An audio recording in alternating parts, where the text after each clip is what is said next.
read off of this. Yeah. So normally we would have our screen, but we're just going to make it work. But welcome to everybody tonight. Thank you for coming. We appreciate everybody and hope everybody has a handout.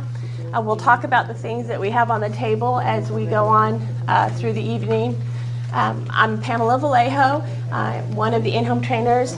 I'm Amie Cunningham. I'm another in-home trainer. So there's two of us, and we know a lot of you, so it's nice to see you. So we're talking about transitions this evening, and we're talking about all types of transitions, and that encompasses a lot of things. And so we thought we would start with the first page of our handout about knowing about why transitions are difficult. So it talks about individuals with autism spectrum disorder and other disabilities frequently have difficulty with transitions. This can cause confusion and anxiety. As a result, planning for successful transitions is critical for children with autism and other disabilities. Parental perspectives are a vital tool in successful transitions. So it starts with you as a parent. It starts with any caregivers, grandparents, guardians, daycare workers, anybody that's in your child's life. Understanding why transitions are difficult is the first step, because you have to kind of think outside of the box to possibly parenting a child without a disability. So children with disabilities, they do have struggles with this. So why are they difficult for children? The attention shifts. Attention belongs to a set of thinking skills called executive functions. This mental skill covers abilities such as emotional regulation, task planning, initiation, organization, and self-monitoring. For a lot of children, the ability to shift freely from one activity to another requires a level of flexible thinking that's difficult. So I always just use my finger, and I say, my finger is very rigid, or my finger is very flexible. Kids, especially with autism, they have very rigid thoughts. So it's difficult for them to be flexible.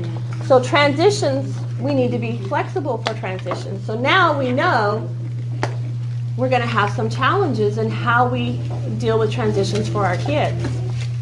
So children can struggle with disengaging from the current task, switching attention to the new task, and re-engaging attention onto a new task. Let's just use cell phone as an example. That's a special one. How hard can it be for a child to give up a cell phone? Is it hard? Yes. It's hard. It's a preferred activity. It's something that they like to do. So it's difficult to give it up. So rigid thoughts, I don't want to give up the cell phone, so then you can have some struggles with it. We have to be able to switch. We have to shift them to where they're willing to accept something different, something new, or moving on to the next step. Understanding the struggle. For children who struggle to pick up body language or other nonverbal cues predicting that a change is coming up, it's difficult. Nonverbal cues. I look at you, my body language, I'm not using words. I mean, do they know what this means? So that's nonverbal cues. Add in the difficulty of understanding spoken language, and you have a whole lot of room for miscommunication and misunderstanding. Transitions always include a starting and a finishing point. For some children, this needs to be clearly communicated in a way that is predictable and consistent. In addition, the environment must be predictable and familiar. So those are important words, predictable and consistent. Has anybody ever just thrown something in there that you had never done before and you had a meltdown? Anybody? That ever happened to anybody? Oh, yeah. Okay. It's not predictable. It's like some parents will tell me, well, you know, my son, he loves the trains. He likes to watch the trains. Well, train, what does the train do? It goes around the track. It has a beginning, and it goes around the track, and it comes back to where it started. It's predictable. The pattern is predictable. That's where a lot of kids with autism like. They like predictability. They don't like change. Or they can deal with change, but it depends on how we present the change to them. So predictability is a big deal. For me, I like predictability, but sometimes, we have to adjust. So predictability and consistency. Transition strategy. So let's go through the first strategy to talk about this evening. Be clear on how long the activity will last. Why is that important? A transition always includes a starting and a finishing point. By clearly defining the ending point, you are helping your child feel some control over the environment. Okay. We're going to go to Walmart in just a minute. How do we define minutes? In just a little while, we're going to go to Walmart. For some children, that is really not going to work, because how long is it? Is it in like 5 minutes, or 10 minutes? What's just a minute mean? So if we clearly say, set the timer, we're going to Walmart in 5 minutes, they know, ding, ding, ding, ding, what are we doing? We're going to Walmart. It's predictable. They hear the timer go off, they know it's time to go. In the schools, the bells go off. Why do the bells go off in schools? Because it's time to move to the next class. So we all have ways to modify our behaviors by things that are happening. I put a seatbelt on every day when I get in my car, because if I don't, there's an annoying sound, and it never goes away unless I put my seatbelt on. So there's reasons, there's way that we're shaping behaviors. So we have to be clear with how long it's going to take us to go. So if you tell your child just a minute and they start to get frustrated with you, it's because they need to know specifically how long. Are we going in 5 minutes or 10 minutes or 15 minutes? Okay? I'm guilty of that bad, Yes. because Yes. I'll tell him we're going to do something and he will get dressed and ready and sit by the door all day. And maybe I wasn't going to go till 5 in the afternoon. And I'll tell him 5, but he can't really conceptualize that, and so he's waiting to do that all day. Yeah. I feel really bad about that, because he's not doing it. I tell him, go do something else till it's time to go, and he just doesn't. No, want to. because you've told them that you're going to go. He So walks to my house. no, we don't want them to do that. So it depends on how we set it up, okay? So a visual timer is an awesome tool to help your child see exactly when the activity will begin or end. However you do it, give the child a lot of warning so that they know how long they have left to participate. So if you're going to go, and you're going to go at 5 o'clock, and it's all day long until 5 o'clock, well, what can you do at home to show them when 5 o'clock is going to come? Well, if they read clocks, they can look at the time. You could use a wipe-off board. You could write the time somewhere. You could write it on a piece of paper. You could tell your child to look at the clock. If they don't read a clock, you set a timer. Our phones, we can use our cell phones for anything. You can set the timer on your cell phone and it will go off. A child can look at the time, but they have to see the time. They have to understand how long that's going to take. Okay? The next strategy is what's coming next. Visual schedules are an awesome way to clearly communicate what is happening next. If your child can see what is coming up next, they can prepare for it instead of feeling like they're being abruptly pulled from whatever they are engaged in. So let's show you some visual schedules that we have tonight. We'll start with the first, then, and next. So on this one, it says first, next, and then. So you might say, first, we're going to eat breakfast. Next, we're going to get dressed. And then, we're going to go to Walmart. Very clear. Child sees what's first, what's next, and then. Thank you. First, next, and then. That's an example. Then we have Okay, daily schedules. They're blank because you can fill them in. We've attached pictures that you can cut out and laminate or tape on there, whatever you'd like to do. And you would put, like here, to do. I've got this to do today. I'm going to get dressed. I'm going to eat breakfast. Then I'm going to brush my teeth. Then I'm going to go to Walmart. And then I'm going to come home. They clearly know what you're going to do for that day. So there's no questions.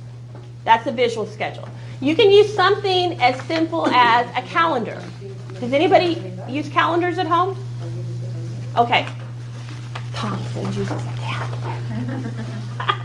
So here's calendars. So, I mean, I use a calendar. I use a hard copy calendar. I know lots of people. I always tell Amie she uses her phone. She's very organized. I'm old school. I have to use a calendar. That's just me.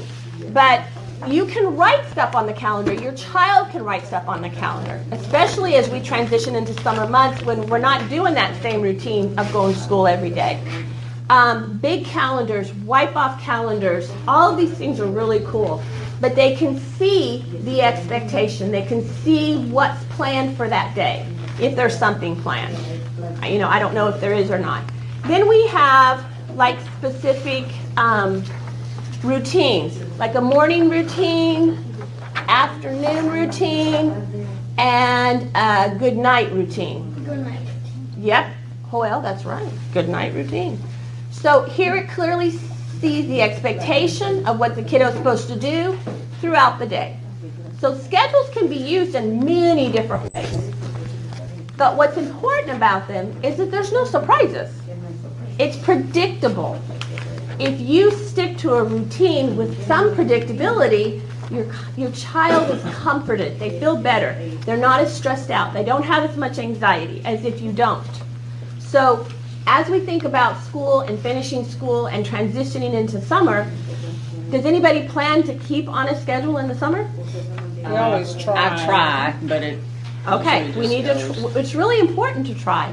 Now, I'm not telling you that we're having homework and we're doing schoolwork and all of that in the summer, but there are some things that your child's going to do every day. I mean, hopefully they're waking up every day. Hopefully they're eating breakfast. Hopefully they're getting dressed. So there's certain things that will still be the same, but we need to keep them in a routine as much as you can because they like predictability. They like to know what's coming next. They don't like surprises necessarily. Okay? Getting up at 6. And some kids, they will continue to get up at the same time. I promise you. Sometimes they won't. I always wondered why my daughter would ask, what's next? There is like, you know, she wants to know what's going on, what's next. She likes predictability. She likes to know. It's really very comforting. And it's hard, you know, to describe. I'm not autistic, but I work with lots of autistic families and children. And I know. I see it every day. I see it. We see it in the classroom. You know, It's like Stephen. if we have a change, like this week, our lovely children have been testing all week long. In elementary, middle school, and high school, we've been doing our lovely STAR test. Their schedule changed. Their schedule was not the same. I've had parents tell me, ooh, that didn't work so good. My child did not like that, or my child had a hard time, or my child was fine. But they didn't like the fact that the schedule was different. Especially younger children, they have to be quiet. They may not get to do the same things that they normally do. They can't maybe go out in the halls and be loud because they're testing.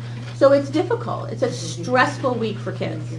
And we as parents, if we know that, if we say, okay, testing week, nothing on the calendar, we're not going anywhere, we don't have big plans, then that relieves that stress and anxiety of your child. They've gone to school, they've been stressed out, now they're coming home, and they're just relaxing and chilling. Don't put a lot on them because it's a stressful week. And it's not just the kids, it's the teachers, it's everybody because of the nature of our state testing. So transition strategies, what's coming next? Consider preferred activities. Yes? So Amie had used a timer for our son, and I was just going to ask what it was. Maybe that's a good resource for other parents also. But I've been trying to look for one, but I can't find the one that you use. Oh, mouse timer.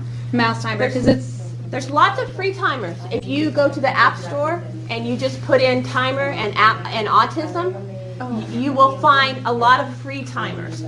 Timers can be timers that you see, like the time ticks away, like a little mouse eats the apple, and then he gets to the cheese. It's really fun to watch.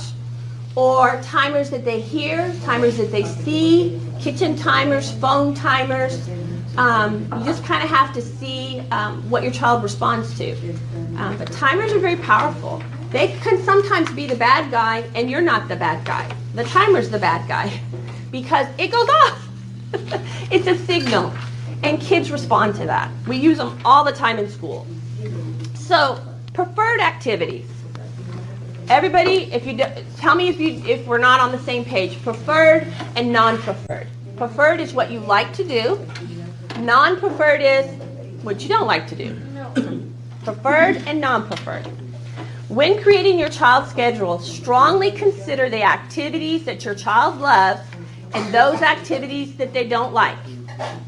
When it comes to transitions, moving from a preferred activity to a non-preferred activity can particularly be tough.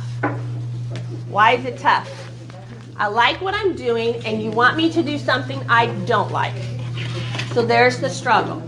So with the first and then boards, first you're doing what? A non-preferred, and then you're reinforced with a preferred activity. First you clean your room up, and then you can play video games. Not play video games first, then go clean your room up. Do you think they're going to stop playing video games? No. I know he's not going to stop playing video games. What about if going to school is the non-preferred activity, then he shouldn't play with the Kindle before he goes to school? Not necessarily, if you're using it as a reinforcer. First you go to school, and then when you get home, you can have the Kindle. Or, what if you need him to get dressed? First you get dressed, and then you have 5 minutes on the Kindle. No, that's what we've been doing. He said, can I please do this on the way to school in the car or something? Right. If you need that motivation to get to school, then you need to use it. Okay. Absolutely. Because, we take each behavior that we're trying to accomplish, and some behaviors have to be reinforced real quickly.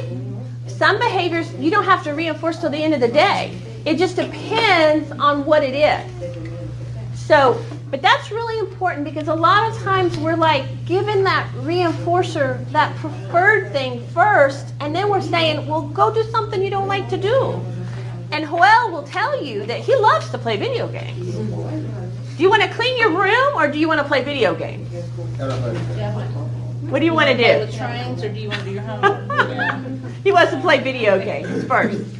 So, but it works because the kiddo knows if they really want that, if they really want to play video games, they got to clean that room first. And it works.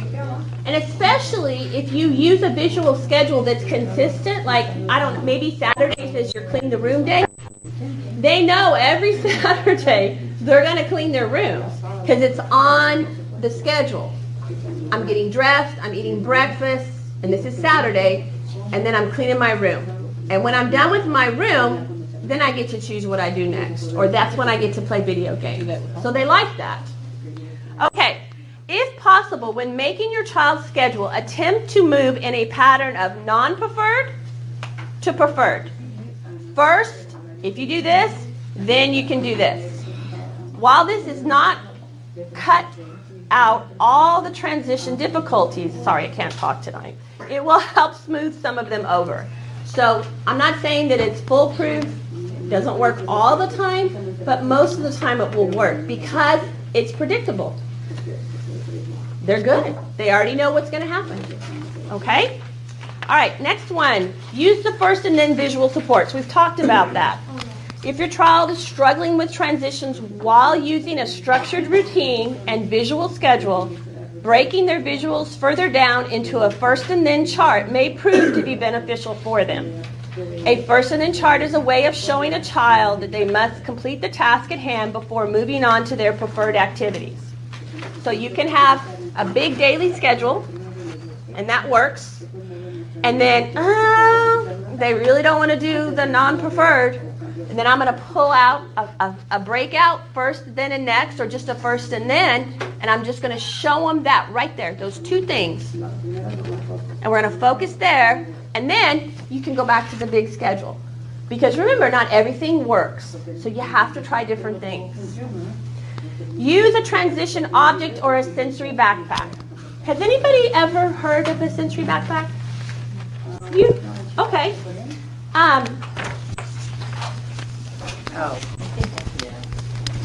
Let's show you. Okay, thanks. So we have a handout here tonight. And sensory backpacks are a great thing all the time, all year long, but I love them in the summer. So sensory backpacks are you take a backpack and take a backpack that's not the school backpack. Because some kiddos do not understand. Why are you using my school backpack? Mm-hmm. They might not have a problem with it, but they might. So if you have an old backpack, grab it, get that backpack. And then you put things in it that are sensory related, okay? So as an example, in this sensory kit that they have in here, they talk about, there's a book about worries. So she's got her worry book in here. Headphones, noise canceling headphones. When my worries get too big, he likes comics and magazines, so they put comics and magazines in the backpack. Hand fidgets. Do y'all know what hand fidgets are? Okay. Yeah. Squeezing stress balls or stress tools, things that you squeeze. Flexible bracelets, lots of kids like to wear. Like this would be somewhat considered sensory because it's bright, it's reflective. Some kids like to put those bracelets on their arm. Or a pillow. A pillow. Stuffed animal. Yes. A desk buddy, a ruler, hand putty. The bottle. Believe it or not, what's interesting about this is that this kiddo really likes oral stimulation. He likes to suck and chew on stuff. So a water bottle for him, and we've learned you can replace a straw. Yes. You can buy a new straw and not the whole bottle. But he loves this. So his comfort is to have his water bottle with him when he goes out because he likes to chew on the straw. There's also Chewies. Does any of your children use Chewies? Anybody? Chewies are things you can wear on a lanyard. You can also put them on a bandana around your neck. If you just Google Chewies, all kinds of stuff will pop up. Kids like to chew on things. Electric toothbrushes. You can buy vibrating brushes, but they're not really brushes. It's kind of like just a narrow thing like a tooth, but it vibrates. Kids like the way that feels in their mouth. So gum. Anybody like gum? Joelle likes gum. Candy mints, disc necklaces, hand weights. Some children like weights. They like to move weights, pick weights up and down. One of the great things about the sensory kit is that all things used in the house can be simple things you can put in the backpack. You don't have to spend a lot of money for things in the backpack. Chalk. You're in line. You're at the zoo. Your child has a hard time waiting. You pull the chalk out. What do we have on the ground? Concrete. We can't hurt concrete with chalk, right? Chalk works great. Bubbles. Just anything that they enjoy. Play-Doh, Theraputty. But let your child help you put stuff in the backpack. Like go around the house and see what your child gravitates towards. Put it in the backpack. Books. Yes. So I did all that with Max, and I didn't even know I was doing that. But one of the things he does is straws. Straws? He doesn't like the big straws, so some like Chick-fil-A has the small straws for this kids' drinks, and it bends. So I actually went out and bought like a box of those, but I take them from Chick-fil-A all the time and stick them in his backpack. I didn't realize I was doing all that stuff, but he went through a big period where he would not drink anything, even though he can drink from a cup physically. He just wanted a straw. Yeah, straws are cool. It would save him it would save us so many times. I can't even count. And those bendy straws make those cool noises. They do. They make noises. They make really cool noises. But sometimes it's just to blow into the drinks, though. Yeah, it can. It could be, I mean, you could put electronic toys in there. I mean, you know, we have electronics, but try sensory things first. But think about, again, as we're going to talk about, it's where are you going? So what you're putting in there are things that will be utilized wherever you, I can't use sidewalk chalk at the movie theater, but I could use it at the zoo, but it's not going to hurt for me to put it in there. Now, I could take the blue painter tape with me. That's easy. Y'all know blue painter tape, it doesn't stick to anything. I can make a square on the floor. I can define the space if we have to wait. There's a lot of tricks that you can use. They also are starting to make weighted backpacks. Actual backpacks that you can put weight in, that they strap around like a hug, a tight hug. It's a little different than a regular backpack. Some children find that very comforting. Some children, you can put weighted books in their backpack, and they enjoy that. They like the way that feels. Remember, it depends on if your child enjoys deep pressure. And that's easy to figure out if they like deep pressure, because they come up to you and they like deep hugs. They like deep pressure. You feel like it calms them. So grab one of these on your way out. But sensory backpacks are really cool. Keep them in the car. Again, they're not something that you play with at home, really.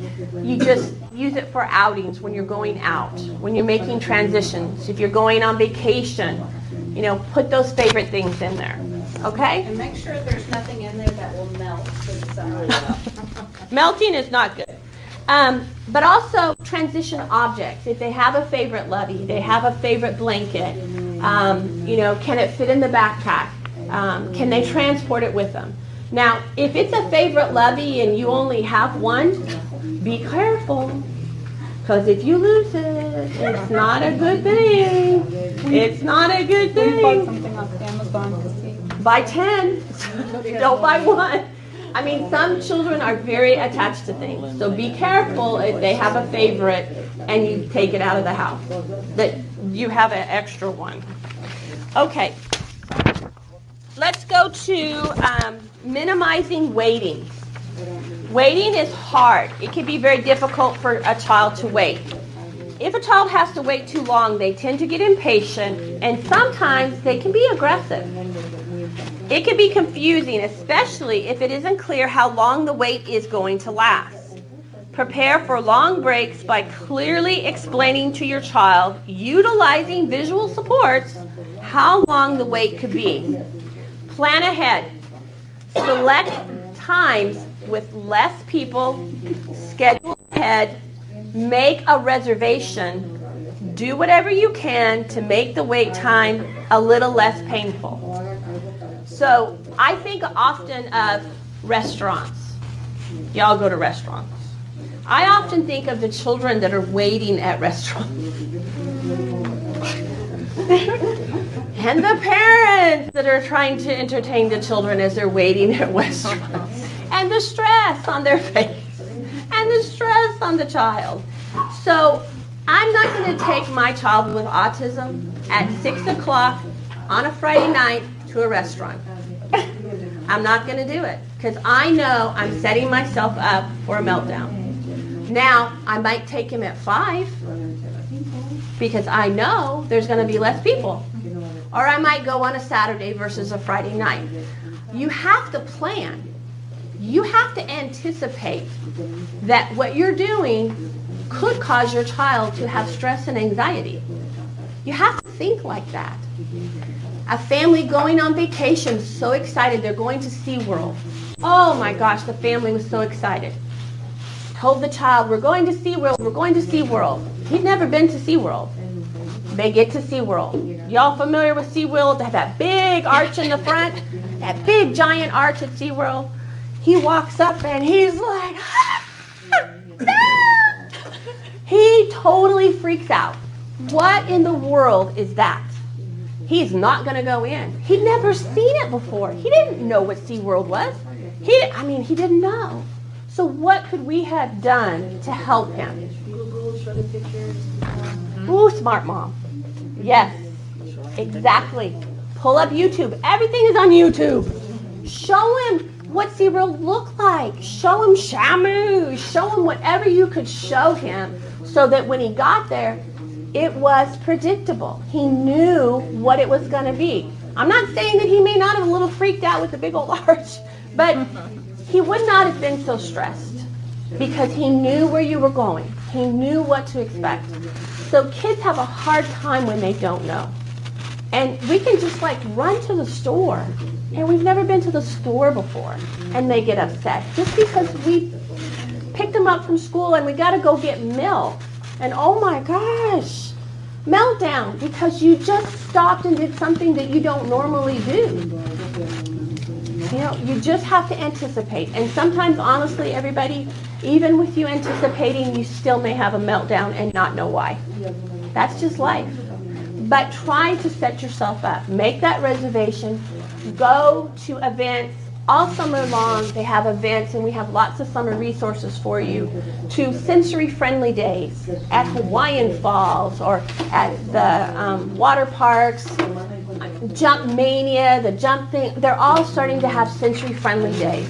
Take your child then, because when you go, all of those children are going to be very similar, and nobody's going to say anything or make you feel bad for something that your child does, because everybody's the same. So think about those things. Libraries are starting to do it as well. Keep it consistent. From daily routines to ending an activity, keep what you do as consistent as possible. So vacations, think about the vacation. Prepare your child. If it's someplace you've never been, if you're going to grandma's house, show them a picture of grandma. Take a picture of grandma's house. I mean, it helps with everything that you do. Truly it does. So we have cell phones. We got them right there in our hands. Use your cell phone. Take pictures. Show your child where are you going to go. Even if it's something familiar, it still helps to show them. This does not mean that you do not have to do the exact same thing every single day. That's not what I'm telling you. But you involve your child in choices. So let's show you what a choice board looks like.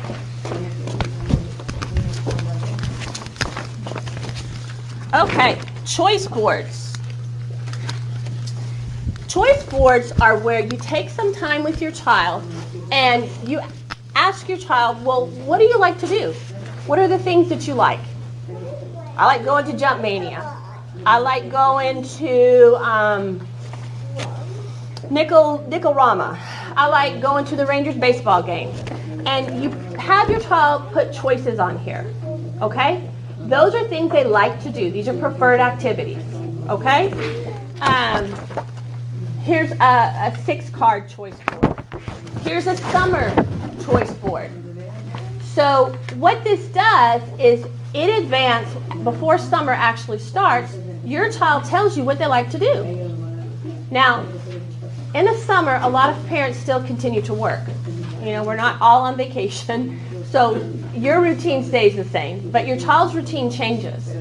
So, but they like to do stuff. They like to look forward to things. They like to have a choice instead of parents making the choice for them. So it's something to look forward to.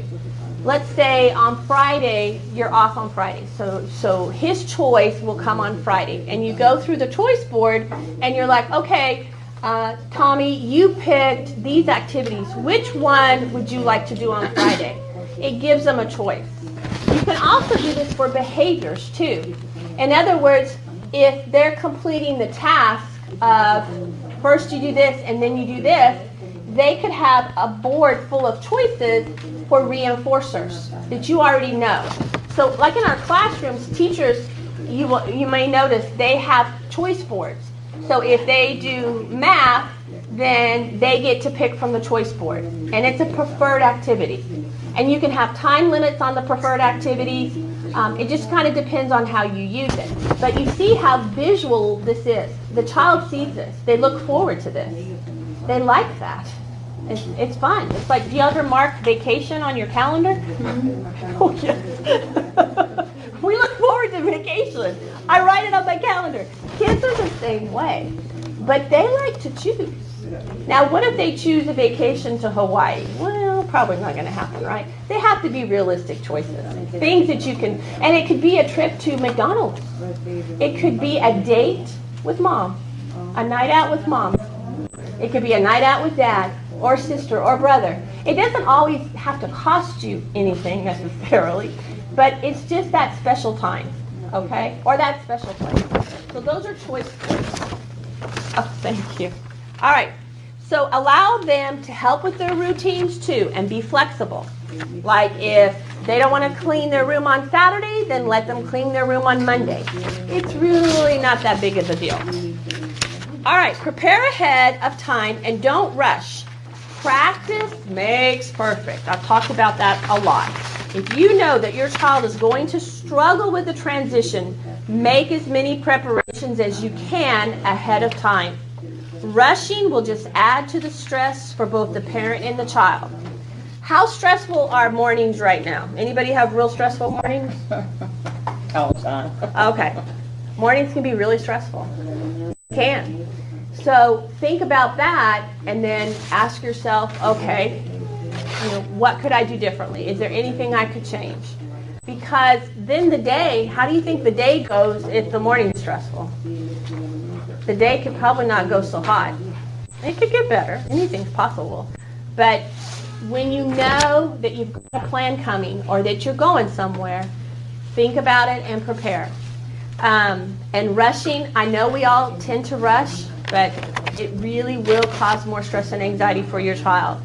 The more familiar something is, the less scary it is. Expose using social stories.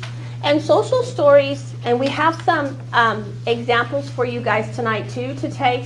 A social story is kind of like watching a video, reading a book, but it's about something specific. So you have a social story about maybe going to a new school. You have a social story about going to see Shamu.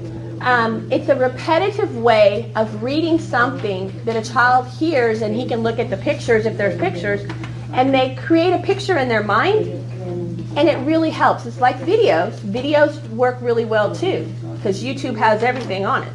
So you can Google and you can go on YouTube and find a lot of stuff. But kids like to see what it is that you're going to do. Also, new concept, new places. All of these things can be fun, but it may just be how you do it. Like, again, don't go out to dinner on a Friday night at 6 o'clock and wait in line. That might not work. Okay, examples of possible transitions. So, daily living transitions. So we talked about the schedules. And we talked about how schedules can look like anything. You can spend no money on schedules. You can spend lots of money. You can go on Amazon and order stuff. You can go to Mardell's, which is a store in Garland. You can go to Walmart, Target. Schedules can be made out of anything. Just write it on a piece of paper. Write it on a piece of paper. Write it on a piece of paper. But we also have lots of different schedules for y'all to take tonight if you'd like to and try. So again, it doesn't have to be. This is on a clipboard. But if your child reads and writes, let them help you make the schedule. Let them be part of the process. Because remember, we're shifting control when we do that. Everybody likes control, even children. They like to be in control. If you're always telling them what to do, then you're always probably going to have some opposition to that. If they're part of it, then they're going to buy into it. So let them be part of all of the planning that you're doing, especially when you're transitioning like for the summer or a winter break or a spring break. Some children need more simplistic schedules. They need a picture schedule, or they need a symbol with a word. You know, it just depends on where your child is. And we have samples of those tonight as well. Some children aren't reading, so we need to show them a picture, possibly. That's better for them. So there's different things. This is actually a picture. We also have symbols. Some children in our ALE classes in Garland, we use a program called Unique. And this is a board maker program. And we also have a symbol sticks program where it's more symbol-based. And so these kids that are in ALE programs in Garland, they know these symbols because it's embedded in their curriculum every day. So these they might really respond to because they've already seen them before. So schedules can be written, schedules can have pictures, schedules can have symbols. It just depends on what works for your child, okay? Experiencing out in the community. This is a wipe-off board that they took, and then they glued the different pictures of where they might go. And then they took Monday, Tuesday, Wednesday, Thursday, Friday, and they kind of made their own schedule. That's just how they did it. Here he is, picture modeling. Take pictures when you're actually doing the activity. Going shopping. Take pictures of your child shopping. Put them on your cell phone when you're at home. Remember, Tommy, when we went shopping and you had the grocery cart and you had your list? That helps them understand the expectation. Take pictures of where you're going to go. Walmart, Target. I mean, some kids really like certain stores. Like, they're not going to Target because they expect to go to Walmart. So take pictures of where you go. And again, wipe-off boards. Okay? And the wipe-off boards, you can buy magnetic tape. Yes. And use it on the whiteboard. And also, like if you have therapies during the summer and it's not regular, you can take pictures of the place that you go to do therapy and add it to the schedule. So lots of different ways to do those. And we also have some shopping stories. Like for instance, if your child's going to learn this summer how to go shopping. Anybody think that they'd like to teach their child how to go shopping? I mean, they can. I love it when, you know, when they're young, we put them in the cart, right? And we truck along and they're in the cart, they're contained, hopefully. And then they get bigger. And then you're like, oh, they're not going to fit in there anymore. Well, when I go to the grocery store, I have a list. I know why I'm going to the grocery store because I know what I have to get. And then I'm dragging my kiddo along. And they're like, why are they going to the grocery store? They're just there from default, right? They have to go with us. Why not let them have their own list? Why can't they go shopping? Why can't they put stuff in the cart? They're engaged. They have a reason. They're going to participate. And they're going to be so much happier for you. And you're not going to be stressed out. So remember, even young children can do this because they're not going to stay in that cart forever. I promise you, they get bigger and then they don't stay in the cart anymore.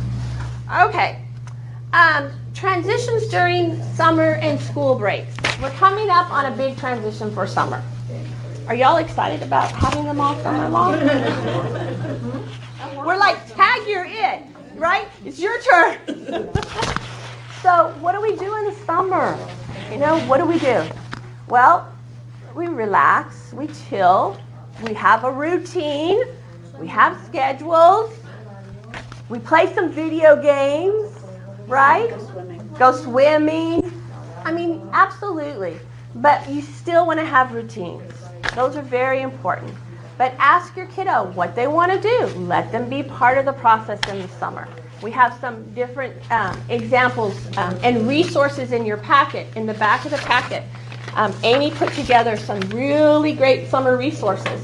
Places to go, things to do for your kids, different types of summer camps, activities. I noticed I worked with a mom yesterday and she was interested in the camps that we offer in GISD.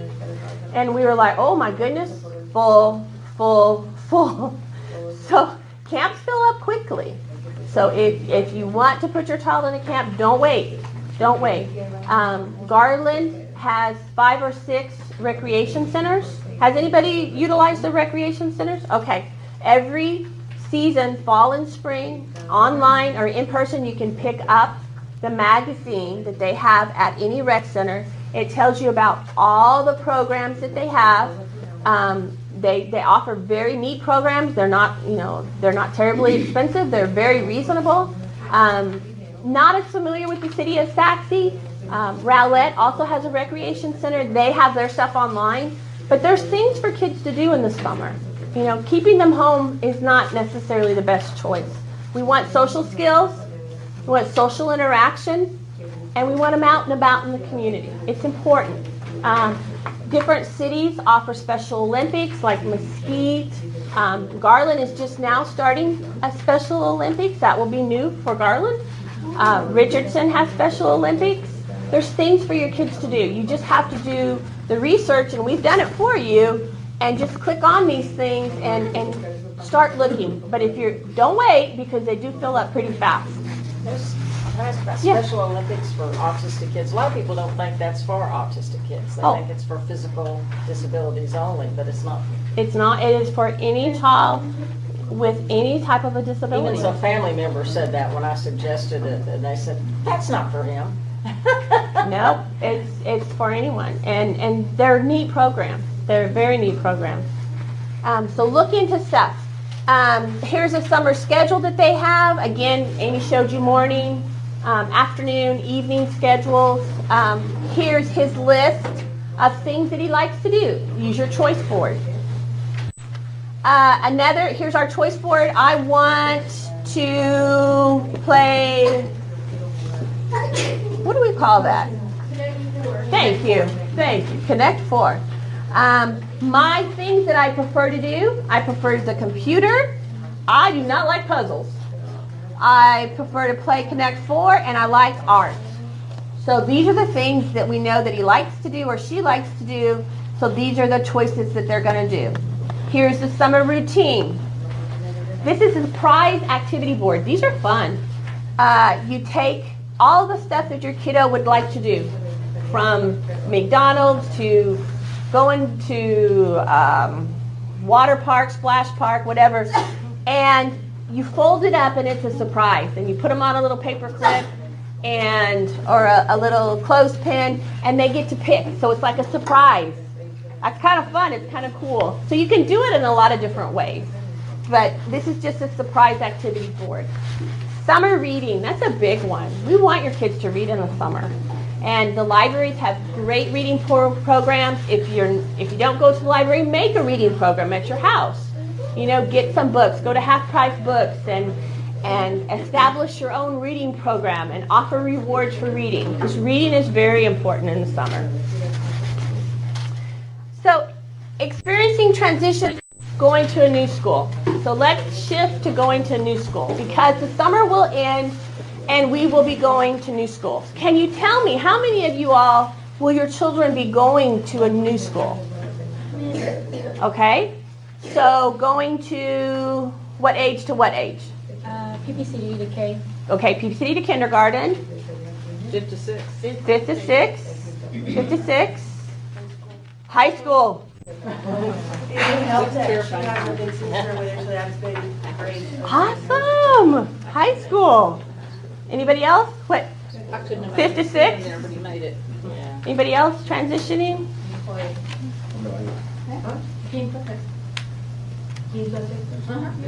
Is he going to middle school? Yeah. No.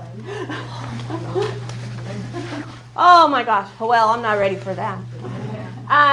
Okay. So what do? We're going to PPCD to kinder. What I love, and I learned this from a kinder teacher. She was so prepared about transitions. When you came to the porch party to her school, she handed you a set of pictures on a little ring. And the pictures had the school, the classroom, the teacher, if they were going to ride a bus. It had the lunchroom, the playground, anywhere that kiddo was going to go in that school. She handed you a set of pictures. And you had like a week before. Porch parties are about 5 days before school starts. And the parents looked at the pictures, talked about the pictures, told the kiddo who the teacher was, who the paras were, if they had paras. There might have been a picture of a principal. All these things that they did about 5 days before school. So what do you think that did for that kiddo going to a new school? Helped to prepare him for change. Took away some stress and anxiety, right? Because he knew where he was going to go. What to anticipate, what to predict. It became more familiar. So very important things that you can do. Now, as you know, things happen over the summer, and our staff in our schools can change. but the building probably won't change. So once you know, if your child is in a special unit, as an example, once you receive the letter from Garland that says your child will be in this program on this campus, go by the school, talk about the school, take the pictures, go play on the playground if it's an elementary, and you can, most playgrounds are not locked. But start to spend some time there. And your teacher will reach out to you, and when they have those porch parties, especially elementary, make sure you go. Take your camera, your phone, and take pictures when you're in the classroom. If you see a schedule on the wall, take a picture of the schedule. Take a picture of the rules that the teacher has. Anything that you think will help your child start to adjust to that classroom. So that's kind of a good thing to do for elementary. Now, middle school kids, elementary going to middle school. I like to go with our students that we have, and I encourage any parent to go visit the school before the school closes if possible. All you have to do is call the school and say, I want to bring my son or daughter, I would like to set up a time, especially because our children are in special education. And you can say that, my child is in special education, and I really want to make sure that they feel comfortable. So you go, you get a school map, and hopefully you're able to get what we call in middle school case managers, because we don't have that homeroom teacher anymore. We have homeroom teachers in middle and high school, but it looks different than elementary. So we get attached to the case manager, and they start to know who your child is. And your child starts to get more comfortable. And every middle school in GISD has a 6th grade orientation. And many of them, like this month in April, they're having orientations that's from going to middle to high school. But usually towards May, you will see middle school, there's a band night, because if they want to go into band, they invite your child to come try different instruments. They usually have some type of an orientation in the evening in May for middle schools. And then because we're starting early this year in August, because our calendar's a lot different than it used to be. So they will have an orientation for 6th graders going into middle school. And usually you drop your child off. Now some parents aren't totally comfortable with that. So at that point you're going to know what program your child is in middle school. So you could email the teacher and say, I'm a little nervous, but I know that they need to, kind of get a little bit of freedom from mom and dad. You could maybe hang around for a little bit and see if they're okay without you there, but you really want to try because they need to try. And it's hard, I know it is, but they need to try. So all of these things you can find on the website for all of our schools with all of the dates and all of these activities that are going on. So when you get the schedule on Skyward, everybody on Skyward?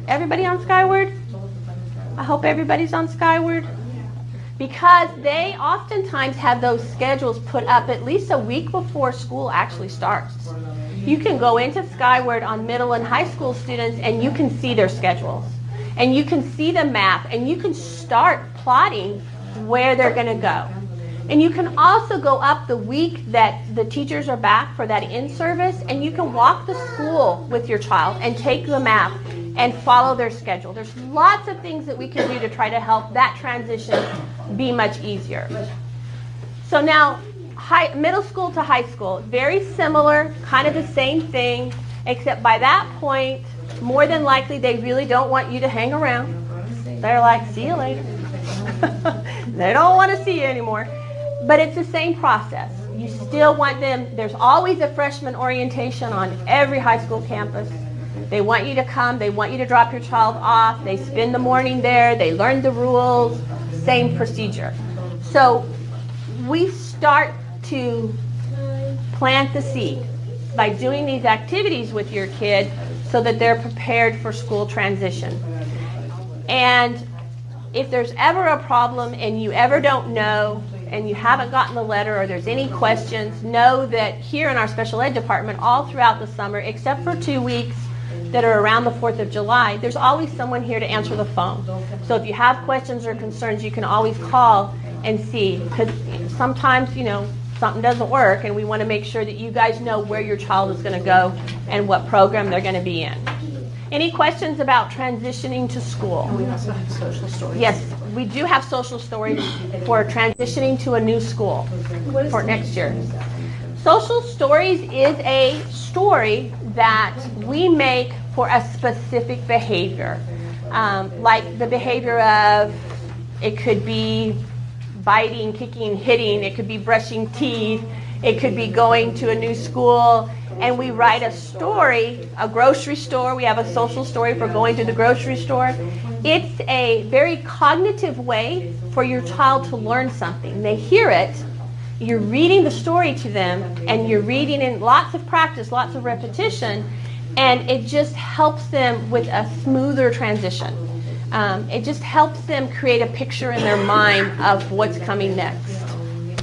Okay, so school transitions.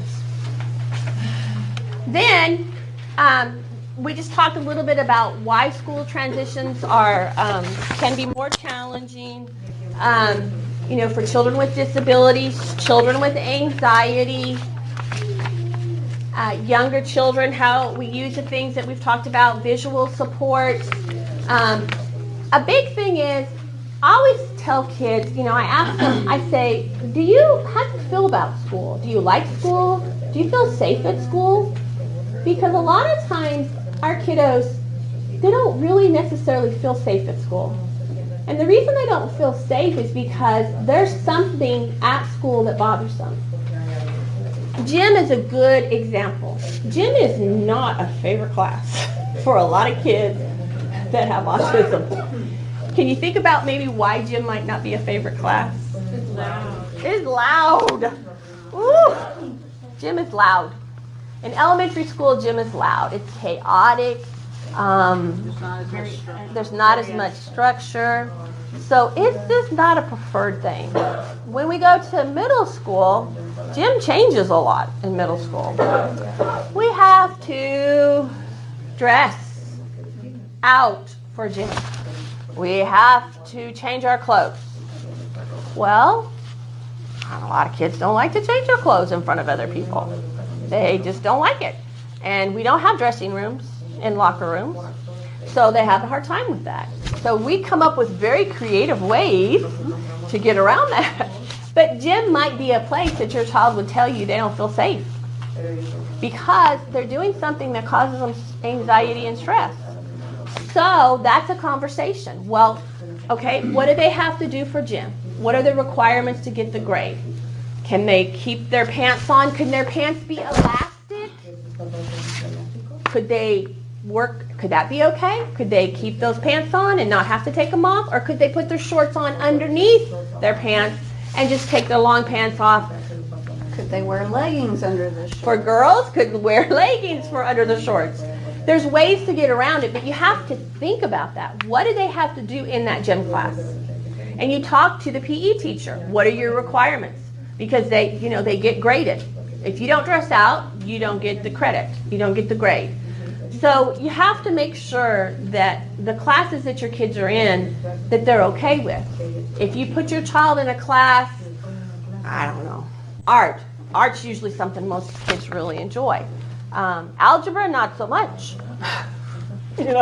So, I mean, you have to talk about their schedule and their classes and make sure they feel comfortable. And a lot of times kids will tell you that by saying, I don't feel safe in that class, and ask them why. So talk and have that conversation with your kids, okay?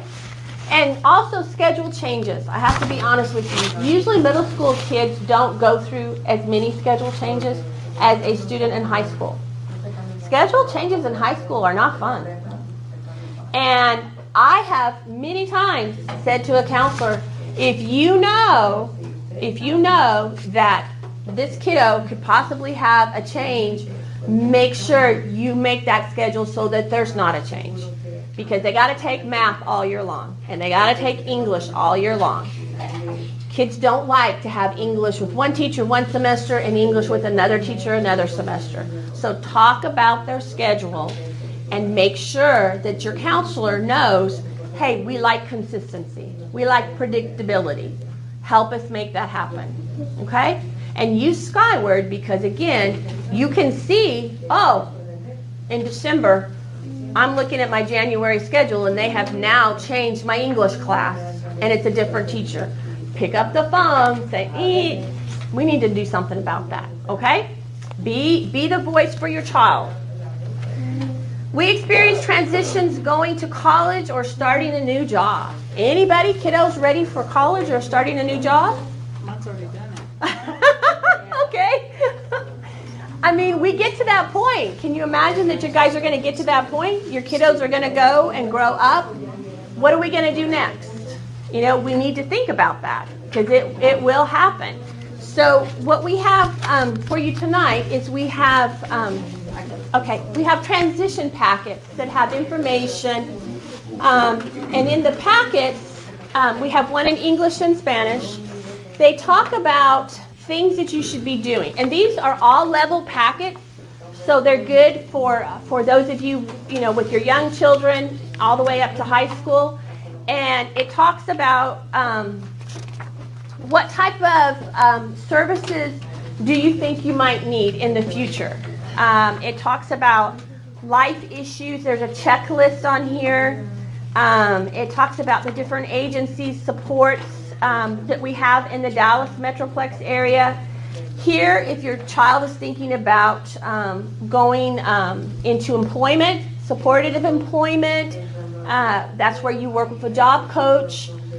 You work with Texas Workforce that helps facilitate that you have the support that you need if your child wants to go and find a job, regardless of if they want to do it when they're in high school or also in addition into college.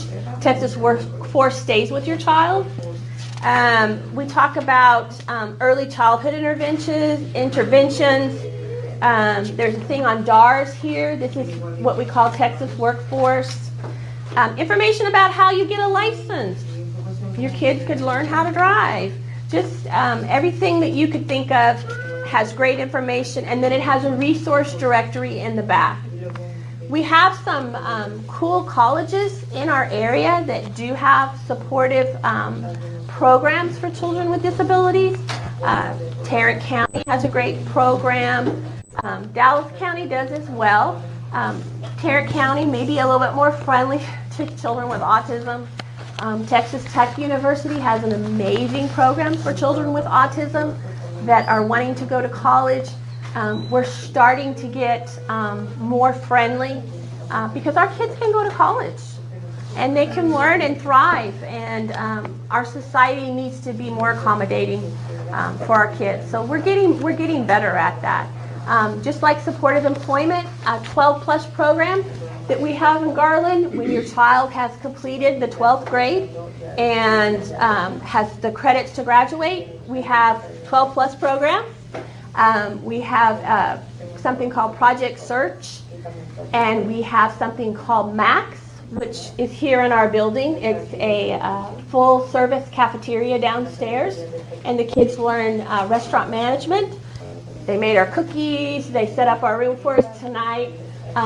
They go around our building and have food carts that they go and sell stuff, and then they make food for lunches and breakfasts. Then we have B-Train, where our kids go and they learn different skills. They make things, they sell things, they go out and volunteer in Garland, like at the animal shelter. They also go and volunteer at a food pantry. So they're getting a lot of exposure in the community, and they always have a job coach with them. So it's really cool. We have lots of opportunities. We want your children to have a purpose and a future, because we do age out of public school, and we want to make sure when that happens, you are connected with the next stage of your life, for your child's life. Yes? And this is something that's offered after they graduate. They show you where to go or where to sign them up or how to... Absolutely. So every time that you, in high school, every year you have your annual ARD, and you're having a vocational representative there, and they're doing a survey with your child. What does your child want to do? Do they want to work? Do they want to go to college? what are the things that they have interest in. And so once they have completed the requirements for graduation, the kids still come here. They still come to school. They're still in Garland, but they're in the job program. And the project search, we partner, it used to be called Atlas Capco, but it's called EPROC. It's a drilling company. And so the kids go and they learn, they do things like they drive the forklifts and they work the line and they do a lot of stuff over there. At Garland, City of Garland, the kids are in different sites in the City of Garland. They work in the animal shelter, they work in the offices. There's just different job sites where they work. And then the MAX program is here. Is that for only special needs children or for every? Yes, for a child with a disability, yes. They used to offer, the City of Garland used to offer something, but for children like that were 15 with not necessarily special needs. No, they could. This is called Project Search, and a lot of school districts have Project Search. It's just they partner with different people. We used to partner with Baylor Garland, but it closed, so they had to find another site. Plano they have like a, it's kind of like a, what do you want to call it? A restaurant. It just depends on who you can find to partner with you, what business you can find to partner with you. So we have different options, if that answered your question. So, because we want them to have a future and we want them to have a place to go. That's very important. So, but I know when they're this little or this young, you're like, and then you turn around and they're in high school. So be prepared and be planning. And also financial planning, guardianship planning. That's something that you have to think about as a parent. Do you feel like your child can take care of themselves? Can they handle their finances? Do they need guardianship? Do you need partial guardianship? Once your child is 18, they are considered a legal adult with all the rights and privileges. And it can be scary. And it's harder to get guardianship after they've turned 18. It is. So the process. No, you do guardianship starting around the age of 17. You should be looking at guardianship. And we also have lots of transition meetings through our transition department throughout the year. And those are always on the website. And we will have someone that will come and talk about guardianship. But it takes about a year. But in our society, we're very protective of individual rights. And we don't take those away lightly.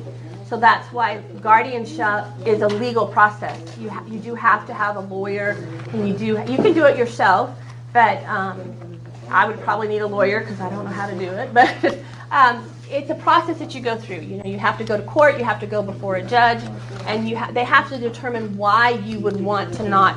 You would want to take part of your children's rights once they're 18, and so you have to sometimes, and depending on your child's level of disability and level of functioning, they might need that type of support. So, yes. That's completely different than power of attorney, right? Yes, it is different. Absolutely. So, going to college, organization issues, the challenge of independence. We work on this all the time as in-home trainers. You guys have probably heard us. We're in there. We're like, okay, developmentally, your 4-year-old should be able to dress themselves. And then we come into your home and they're not dressing and we're asking you, okay, how come? What can we do to help you with that? And we're going to get a dressing visual schedule out and we're going to start working on that and we're going to move towards dressing because we know they can. Okay? We know they can. So you always have to think about how can I make my child ready for the next stage in their life. You are the person directing their path right now. And you have to think about the future. And you have to ask yourself, if I'm not here, can my child function? Can my child take care of herself? And if they can't, what type of support do I need to have for them? Because you need to move towards that independence because they grow up and they want a future. They truly do. So get them ready and independent. And remember, invisible disabilities is probably the biggest struggle that a lot of children, especially with autism, have. They are not in a wheelchair. They have not lost a body part. I mean, it's very difficult often to see their disability. And that's hard in our society because we are not always the compassionate society that we should be. So you're their advocate, and you have to use your voice to help them navigate how to make sure that the supports are in place for them that they need. They don't stop at public school. They continue on in life. But you have to be active in learning what those supports are so that you can help your child. And they are out there, I promise you. You just have to know how to connect with them. And that's why we've given you this information tonight to try to help you.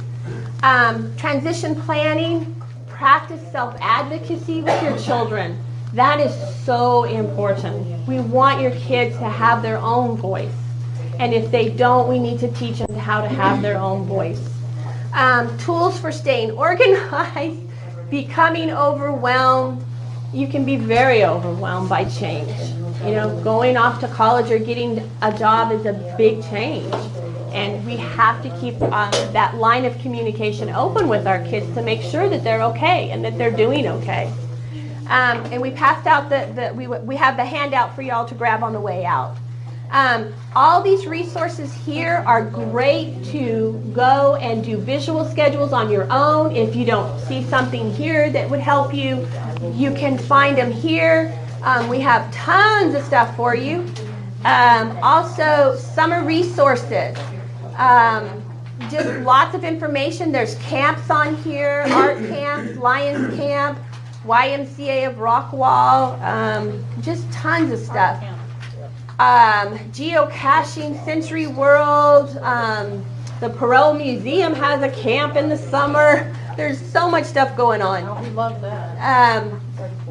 Here's the city of Garland Rec for Rowlett, Saxe, and Garland. Just tons of stuff. My possibilities for our older kids. That's a great thing to look into as your children are getting older. Buddy League. How many people play Buddy League? Anybody play Buddy League? Baseball. That's a wonderful, wonderful organization in Garland. They play baseball, fall and spring for special needs students, and they've been doing it for years. It's like $10 for the season, and it's wonderful. So lots and lots of stuff, and we do apologize for not having our screen up. But yes, any questions? Yes.